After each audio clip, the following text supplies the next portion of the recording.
Mm.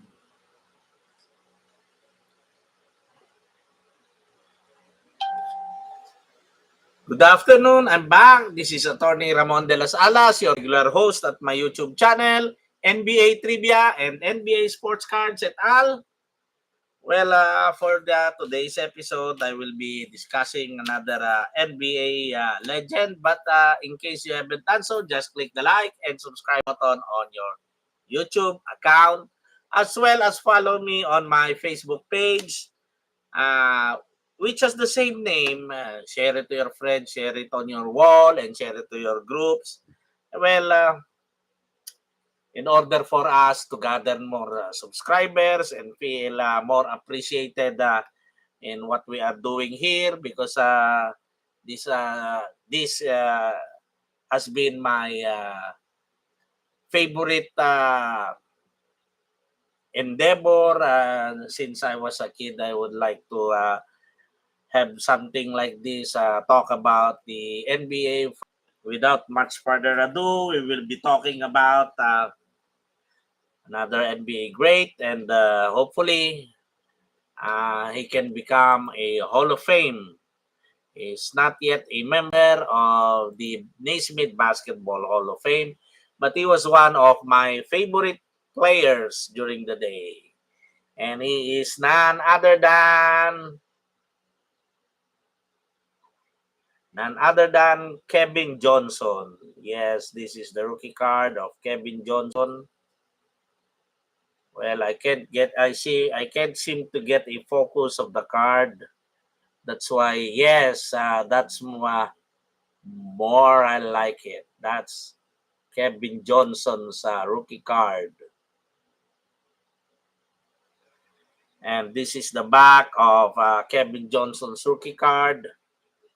Well, what a beauty. It's very simple. It's one of the cards released during the junk wax era. However, they became, just like in the previous episode, these cards became important because they are rookie cards of the great ones, or one of those went on to become superstars. Yes, that's Kevin Johnson, KJ. He was a 6'1" guard from California. He was born last March 4, 1966 in Sacramento, California. He was a three-time NBA All-Star in 1990, 1991, and 1994. He was a four-time All-NBA second team in 1989, 1990, 91, and 1994, and a one-time All-NBA third team in 1992. He was the NBA's most improved player in 1989, and well, he helped Charles Barkley lead the 1993 Phoenix Suns to the NBA Finals, eventually losing to Michael Jordan, Scottie Pippen, Horace Grant, the Bulls, Chicago Bulls, the led by the said trio. He was also a two-time NBA Player of the Month for February 1989 and April 1997. By the way, Kevin Johnson holds the record for most minutes played in an NBA Finals. During the 1993 NBA Finals, there were several overtimes. He played 62 minutes. Well, best year, his best year was with the Phoenix Suns in 1990, 1991. He averaged 22.2 points per game, 3.2 rebounds, and 10.5 assists per game, as well as averaging more than two steals, 2.1 to be exact, shooting 51.5% from the field and 81.3 from the charity stripe. That's Kevin Johnson, and he weighed around 90 pounds during his playing career, and he was selected by the Cleveland Cavaliers as a first round pick, the seventh overall in the 1987 NBA draft. Well, his more iconic numbers, number 7. He only played for two teams, for the Cavaliers, which drafted him. Then later on with the Phoenix Suns. And Kevin Johnson also became a mayor of Sacramento. He was the 55th mayor of Sacramento from December 2, 2008 to December 13, 2016. And was the 55th. Well, he was a Democrat. Democrat, yes. Kevin Johnson, one of my favorite players during his time.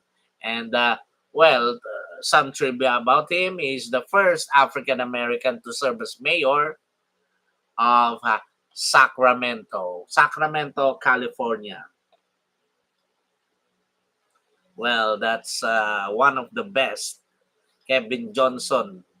Well, as I have said before, had Cedric Ceballos not been injured during the finals, they would have made it harder for the Chicago Bulls to win the championship during the time. It was, it could have gone 7 games instead of 4-2. He played with the Dream Team too during the 1994 FIBA Championships. Well, I'm gonna show you the card of Kevin Johnson in my collection. Yes, I believe that he is here. And this card in my collection is one of the most beautiful cards ever released. Tops. It's a top chrome. Yes, there. That's the Kevin Johnson.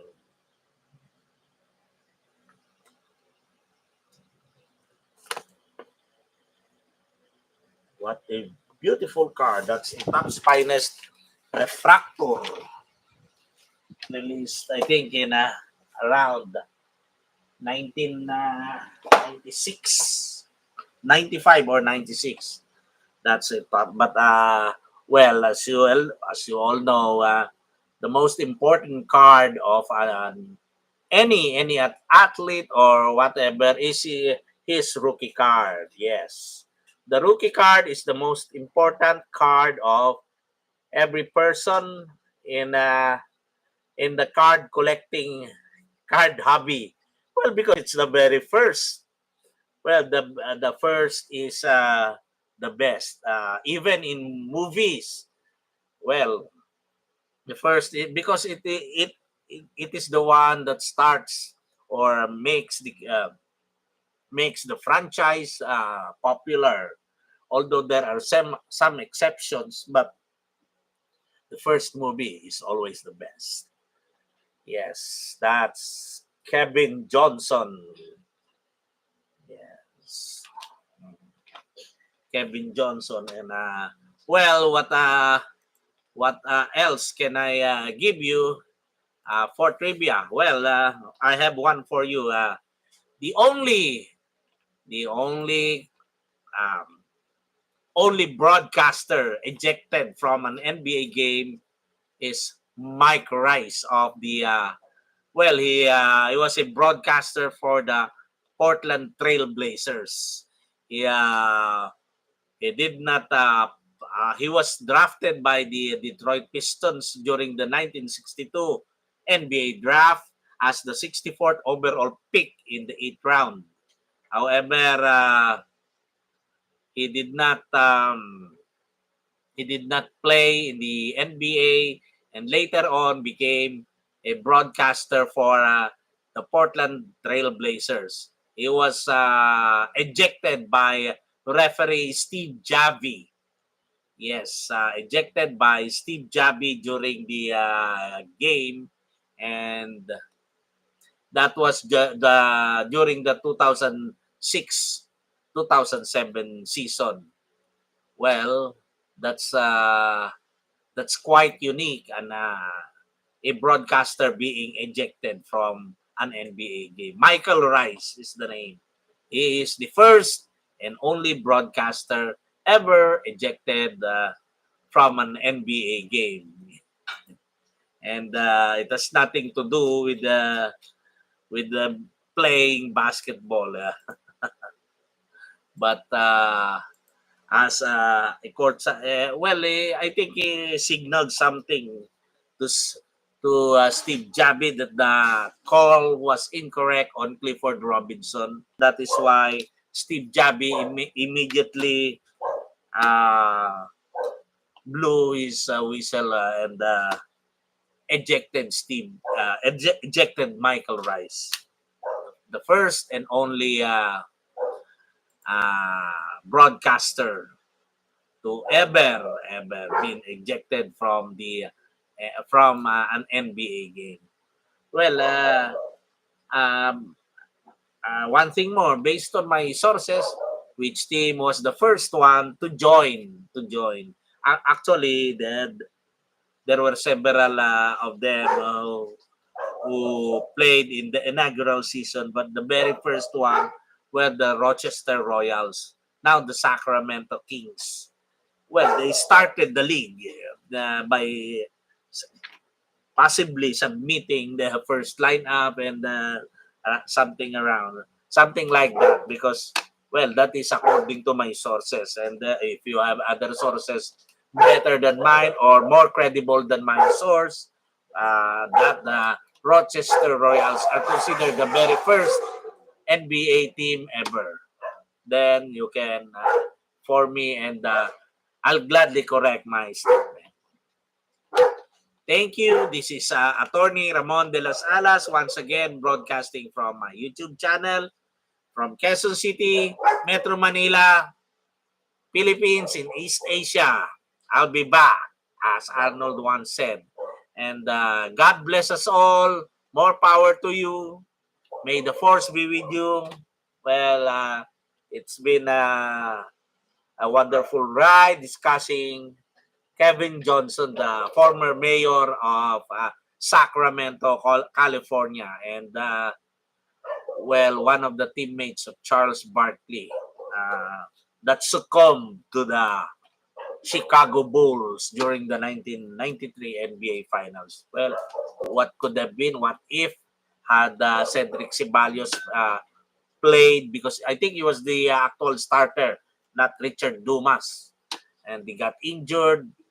Well, it could have been a 7-game series, a much better series. Thank you once again. This is Attorney Ramon de las Alas signing off, but I'll be back for another episode.